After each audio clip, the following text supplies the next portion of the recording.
নমস্কার, good evening. কেমন আছো তোমরা সবাই? আমরাও ভালো আছি। তো চলে এসেছি নতুন একটা ভিডিও নিয়ে। ভিডিওর শুরুতেই দেখা যাচ্ছে আমি জানলাটা ভালো করে মুছে নিচ্ছি, কারণ এই কাচের জানলাটার উপরে না একটা স্টিকার লাগাবো। ভীষণ পরিমাণে রোদ আসে এই সাইডটাতে, পর্দা লাগানো থাকে তবুও রোদটা বোঝা যায় খুব বেশি। আর যেহেতু গরমের দিন আসছে, ওই তাপটাতেও ভীষণ গরম লাগে। তো ভালো করে আগে জানালার যে ধুলো ময়লাটা সেটা ভালো করে মুছে নিয়েছি। আর এবার যে ওয়াল স্টিকারটা, এই স্টিকারটা ভালো করে মাপ করে কেটে নেব। মানে তিনটে যেহেতু পার্ট আছে, তিনটে পার্টে ভালো করে কেটে নেব। আর একটা কেটেই তিনটে সমান করে কেটে নেব। আর এটা কিন্তু ওয়ালেও অনেকেই বসায়।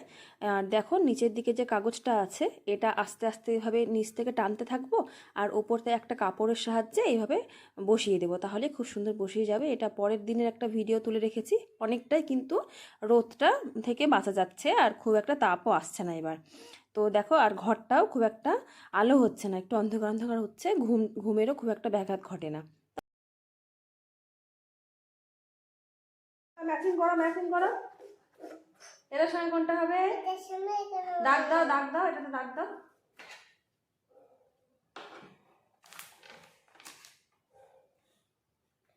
হ্যাঁ, এটার সঙ্গে এটার সঙ্গে এটার সঙ্গে ভালো করে দেখো কোনটা হবে। এটার সঙ্গে এটা, এটা বেশি করে দাগ দাও, বেশি করে, জোরে করে। হ্যাঁ, এটার সঙ্গে কোনটা হবে? এটার সঙ্গে, হ্যাঁ এটার সঙ্গে না, এটার সঙ্গে কোনটা হবে? Yes, very good.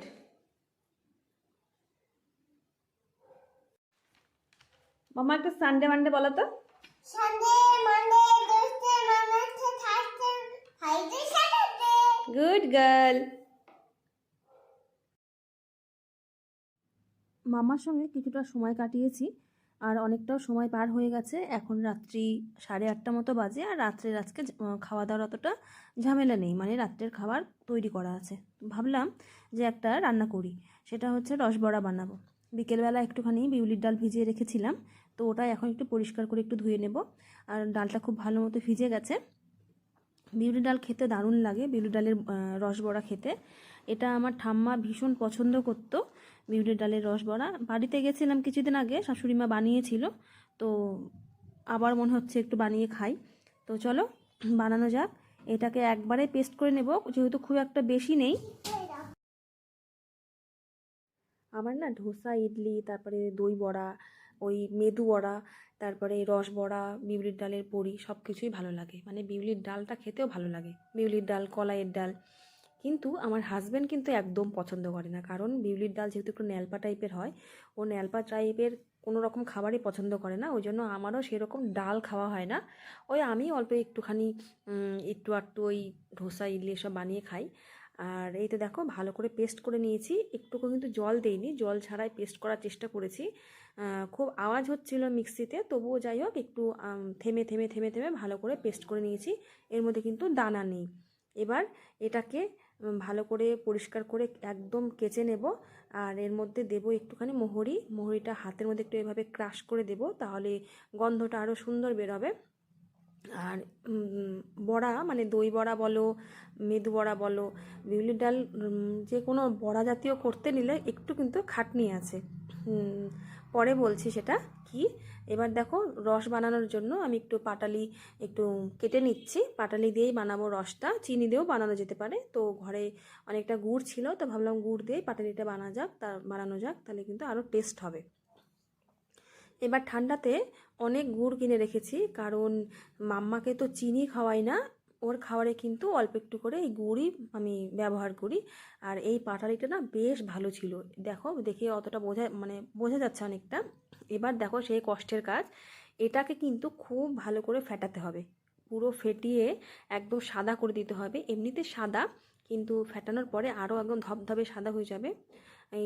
এই কাজটা আমি অনেকক্ষণ থেমে থেমে করছিলাম, কারণ হাত একদম ব্যথা হয়ে গেছে। আর ওই বাটিটাতে না ঠিকমতো ধরা যাচ্ছিল না, ওই জন্য আমি এই বাটিটাতে আবার নিয়েছিলাম।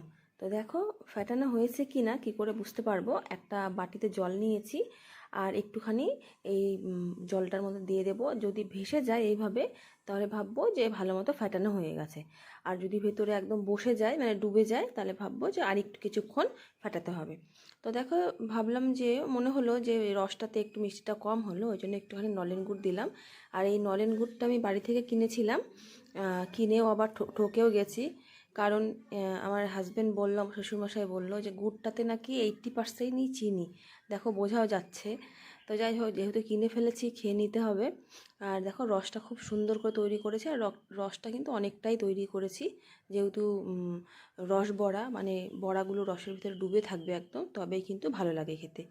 আর এই তো কড়াইয়ের মধ্যে দিয়ে দিয়েছি সাদা তেল, এবার বড়াগুলো চটপট ভেজে নেব।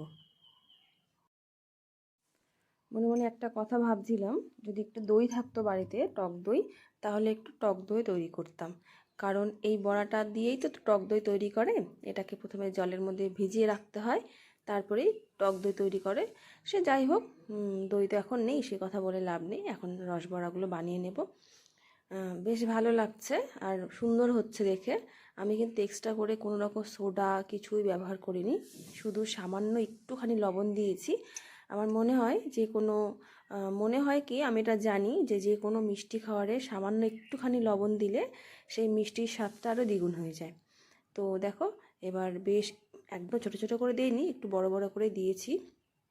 এবার বড়াগুলো ফটাফট ভেজে নেব, ভেজে সোজা দেব রসের মধ্যে, তাহলে কিন্তু তৈরি হয়ে যাবে রস বড়া। আর এটা কিন্তু এখন খাওয়া যাবে না, এটা কালকে সকালবেলা খাবো। তাহলে মানে রসটা ভালো মতো, একটু সময় দিলে না রসটা ভালো মতো ঢুকে যাবে ভিতরে।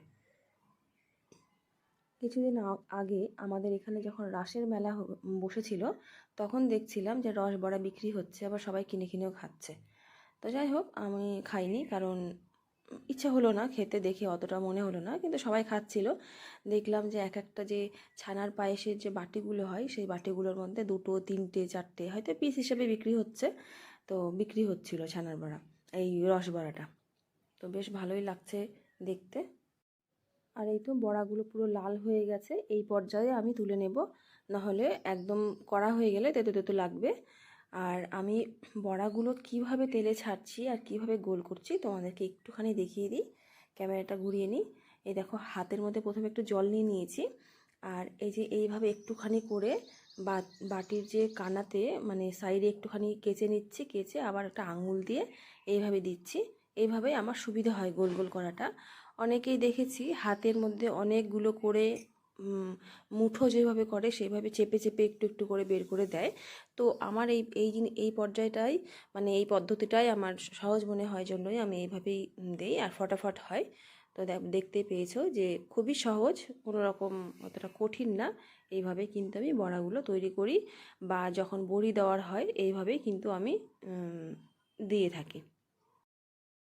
বড়াগুলো দেখে সত্যি আজকে আমি আমার ঠাকুমার কথা মনে পড়ছে, কারণ আমার ঠাকুমা ভীষণ ভালোবাসতো এই বিউলির ডালের বা কলাইয়ের ডালের রস ভরা খেতে। কারণ তার তো দাঁত ছিল না, আর এই রস ভরা ভীষণ নরম হয়, মুখে দিলেই গলে যায়। তো যাই হোক, ঠাকুমার কথা আজকে হঠাৎ করে খুব মনে পড়লো। আর এইটা হলো পরের দিন সকালের ভিডিও। পুরো রসগুলো ঢোকে একদম বড় বড় হয়ে গেছে, একদম তুলতুলে নরম হয়ে গেছে। রসটা কিন্তু খুব একটা ঘন করিনি, ঘন করলে রসটা ঢুকতে সময় লাগে, একটু পাতলাই রেখেছি। আর দেখেই মনে হচ্ছে ভীষণ নরম হয়েছে। আর টেস্টি মানে টেস্ট কেমন হয়েছে চলো খেয়ে দেখি। আর এই দেখো চামচ দিয়ে কাটার সঙ্গে সঙ্গে সুন্দর ভেঙে গেল, তাহলে কিন্তু বোঝাই যাচ্ছে যে কতটা নরম হয়েছে। আর পুরোপুরি কিন্তু রসটা বেশ ভালো মতো ঢুকে গেছে। আর এবার খেয়ে দেখি কেমন লাগছে, সত্যিই ভালো হয়েছে খেতে। ভিডিওটা ভালো লাগলে একটা লাইক করে দিও। আজকের মতো এইটুকুই, দেখা হবে নেক্সট ভিডিওতে।